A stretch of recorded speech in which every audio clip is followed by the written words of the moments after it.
really work with that teacher to help them identify underrepresented students. It may be a girl or a student who doesn't know yet that they're interested in tech, and work with that teacher to identify students to join the coding clubs. From Adderant, this is Studio A, the podcast that helps legal professionals like you stay on top of trends and solutions that keep your law firm thriving. Welcome to Studio A, powered by Adderant, your legal tech podcast for insightful conversations, shaping legal tech. We are recording live at Momentum Global 2025 in Dallas, Texas. And at Adderant, we are very committed to partnering and collaborating with organizations, nonprofits that are really changing the community for the better. I am super excited to have a special guest on today's episode.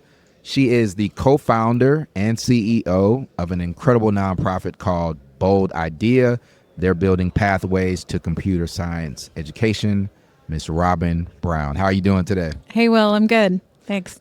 I'm excited to have you here at the conference. We took the stage earlier to talk about Bold Idea, and now we're on the podcast. So now we got to take a deeper dive into all of the great work that you all are doing.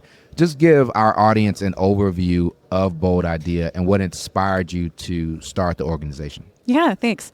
So Bold Idea is celebrating 10 years of impact on Dallas students, bringing them computer science education and mentoring from industry professionals. We are expanding access to computer science, especially for students in under-resourced communities who wouldn't have access to this kind of learning otherwise. And we're really preparing them for future careers in technology. This mission is really personal to me. I grew up as one of these students who was really curious and interested in technology, but I didn't really have a lot of resources to help me pursue tech. I didn't really know what the pathway looked like for me. My parents didn't go to college. I didn't know that was an option for me. So there was a lot of big unknowns. I ended up going to a college counselor and, she talked me out of computer science. My math scores weren't as great as they could be. So I always regretted that. I always wondered what would have happened if I had the mentoring and the skills to help me get on that pathway and pursue a career in computer science. And so that really motivated me to start Bold Idea and make sure that every student in Dallas had an opportunity to learn these computer science skills and the mentoring and support to really stay on that pathway and pursue a career in a college field of study in tech. Now, there are multiple verticals that you all manage at Bold Idea. Can you talk about the different programs that Bold Idea provides? Yeah. Our main program is an after-school coding clubs that's delivered in elementary and middle schools in our Dallas Public School District. So it's just what it sounds like. Students, after their last class, go to a computer lab or a classroom, and they go to coding club. For 2 hours once a week, they learn computer science and coding by making hands-on projects. Could be a website, a video game, an animation, a mobile application. And they're working alongside professionals who do this for a living, who are serving as their mentors and really their tech role models. And we spend about 28 weeks, September through May, with our students. So we really go deep in that mentoring and learning relationship with them. And then recently, a few months ago, we launched a program just for high school students called Code Prep. And it still has the mentoring and the hands-on learning, but we're really looking at college and career readiness and exploration, taking them on company tours, bringing in guest speakers, talking about what their career options are after high school. So really getting them ready and prepared for what's next. What's the process to identifying students to get them into this pipeline? We work alongside teachers in the schools who really know their students and know, you may have an interest in tech or you may need some skill improvement in math, for example. This may be something you'd be interested in. We really work with that teacher to help them identify underrepresented students. It may be a girl or a student who doesn't know yet that they're interested in tech, and work with that teacher to identify students to join the coding clubs. Otherwise, we just do a lot of in-school marketing, put up posters, visit classrooms, send home flyers, and really kind of peel the layers back from the technology students use and show them the code, get them really excited about creating. I love the fact that there are mentors that are part of the program as well. I tell people all the time, mentors really impacted my life. I've got a few mentors that really shaped my trajectory as a student, and they kind of put me in position to be successful. Can you take us through that process and the approach to identifying mentors that participate in the program? Yeah, at the heart of it, we're really a mentoring program. We're really pairing students with professionals, role models who, a lot of times look like them. They can help picture themselves in that role that their mentor has. And we've seen so many times students get turned on to coding and thinking of this as a career option because of the mentor that they get to work with. So we form corporate partnerships here in Dallas, and then we recruit mentors from these companies. Could be anyone from, a tech company, telecom, financial services. There's so many firms here that operate as tech companies and have a wealth of tech knowledge that they want to share with students. So we do a training, get them experience in what does it mean to be a mentor, how to use our coding curriculum, how to share what you do every day with a sixth grader, which is really enlightening. And then there's some trepidation when they first start working with students, and then they start building the relationship, and it's just this really great two-way impact that we see. It's really remarkable. I think this is an amazing time, especially for youth, because they're just immersed with so many different types of technology. But with that being said, I do know there are a lot of barriers as well, and you guys are kind of breaking those barriers. What are some of the common barriers that you see when it comes to kids and youth getting access to computer science education? Yeah, thanks for acknowledging those.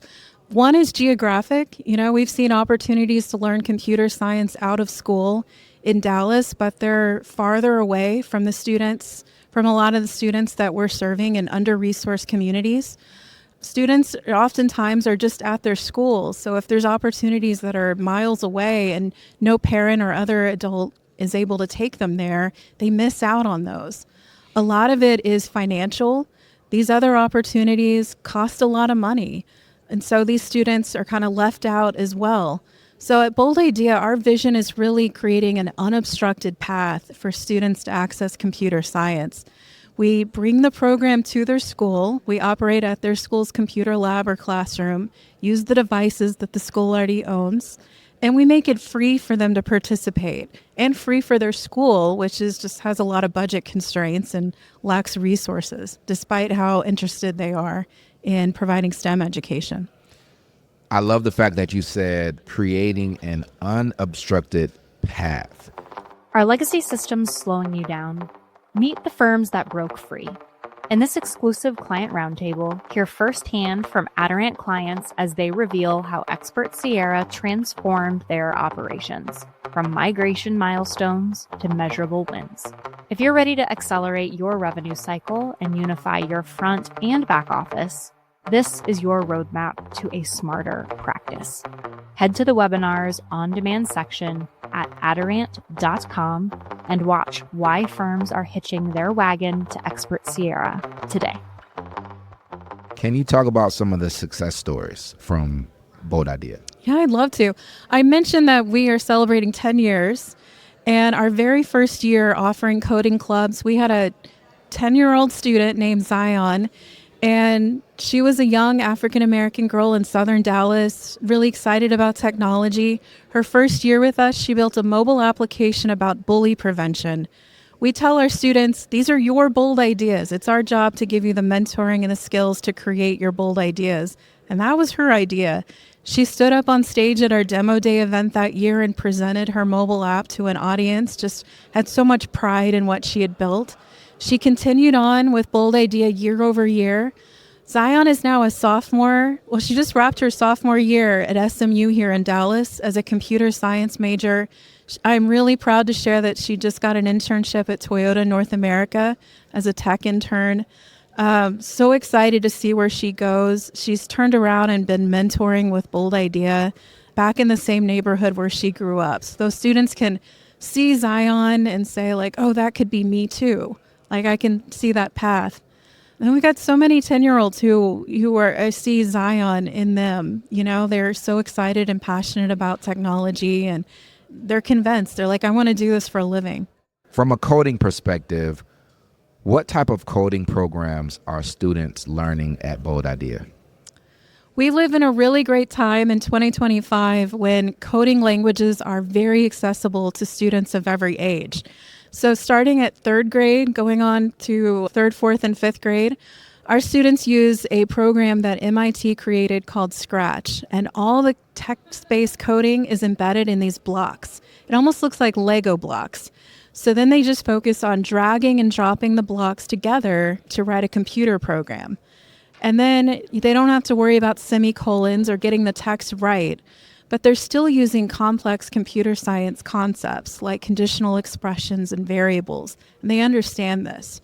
But they get to create a very cool video game or animation while doing that. And then we move them on to HTML and CSS to make some simple websites. And then we graduate them on to video game development, which all of them love. And they're using languages like JavaScript and Python, which may sound intimidating, but they're actually pretty beginner friendly. And I love this age group because, if I had approached an older student or an adult and said, we're going to learn JavaScript and make a video game, I would get a lot of scared looks. But these young students are just so excited. They said, let's do it. Let's go for it. I'm excited. At the conference that we're at here in Dallas, artificial intelligence is a huge topic as always. What is your program doing to prepare students for the future? We are exploring new curriculum and courses that will give students experience using AI in their programs. We actually have an education committee that's thinking through how can we integrate AI into the students' coding projects. Our theory is that it will just accelerate what they're able to produce, what they're able to code, and get them that much farther in their projects. We know that we're still going to need coders and computer scientists in the future. And if anything, coding teaches students critical thinking and problem-solving skills. And that's what we're going to need no matter what students go into, what career they go into. So AI is presenting a whole new world, but our students are pretty savvy. We're adapting to that. Now, we are in Dallas and you partner with the school district. Can you just tell us a little bit more about what that partnership looks like? Because I feel like that's very fascinating that you guys can pull kids directly from the school district and put them in the program. That's an amazing opportunity. But just talk a little bit more about what that partnership entails. Oh, we've been partnered with the Dallas Independent School District for the past 8 years and had a really great partnership. We started out with one school in Oak Cliff, one of our southern Dallas neighborhoods, and it really grew from there. We're in 12 schools right now, and we're adding 3 new school partners every year. So we've got a really aggressive growth plan. But we work directly with these schools. The principals and the administration are really excited to have extracurricular STEM education in their school. We have a teacher liaison from the school. It could be like a 4th grade math teacher or even a librarian, someone who kind of hosts our program in their classroom. And then they help us find these students and get them excited about computer science. So really looking across Dallas and thinking through like what neighborhoods, what communities could students really benefit from a resource like this? One last question for that kid out there that may be listening or that may be aspiring to be in the tech industry. What's your advice to that kid? Yeah, this is for you, definitely. Coding is just a tool to create. You can create any bold idea you have. If there's a mobile app that you've always dreamed of, you can create it. If there's a video game that you wish you could play, you can create it. If you want to be artistic and draw and sketch, there's a place for you in technology and computer science. So stick with it, find a mentor, just play around with it and create with technology. Love it, love it, love it. Robyn, it's been truly a pleasure and an honor to have you on the show. And we look forward to all of the incredible things that you all are doing across the Dallas community. Thanks so much. You are tuned into Studio A, your legal tech podcast for insightful conversations shaping not only the industry, but as you can see, the community as well. Be sure to check us out on all major streaming platforms. Thanks for listening to Studio A. For more from this episode, visit Adderant.com. Be sure to subscribe so you never miss a beat, and we'll see you next time in Studio A.